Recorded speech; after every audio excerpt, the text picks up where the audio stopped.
All super star இருந்தால் Kamal sir தான். எல்லாம் ஆல் த லாங்குவேஜஸ். அப்போ இன்டர் காலேஜ் காம்படிஷனுக்கு நான் போகும்போது அந்த ஸ்டூடெண்ட்ஸ் இருக்கும்போது நான் அடுத்து இமிட்டேட் போகிறது கமலஹாசன் சொல்லும் போதே ஒரு கிளாப்ஸு, அதே ஒரு 15 நிமிஷம் இருக்குது, அதுலேயே ஒரு ஃபர்ஸ்ட் ப்ரைஸோட பாதி கிடச்சிருது. എൽസ നിന്നെ മണവാട്ടിയുടെ വേഷത്തിൽ കാണുമ്പോൾ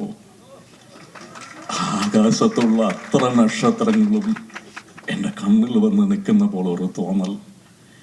നിന്നെ വിട്ടുപിരിഞ്ഞൊരു ജീവിതം, നിന്നെ കൂടാതൊരു ജീവിതം, അത് സോറി, താങ്ക് യു.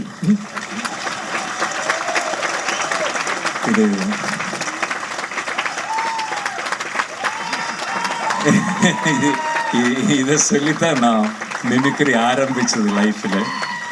ஸோ இன்னைக்கு அத்தனை வருஷத்துக்கு அப்புறம் அவர் கூட ஒரு ஸ்டேஜில் பக்கத்தில் உட்கார முடியறது திருப்பி எனக்கு அதே தான் மனசில் வந்துட்டு இருக்கு. ரொம்ப ரொம்ப சந்தோஷம். தேங்க்யூ பாலாஜி சார், இந்த மாதிரி ஒரு நைஸ் ஈவினிங்க்கு என்னை கூப்பிட்டதுக்கு. All of you thank you so much.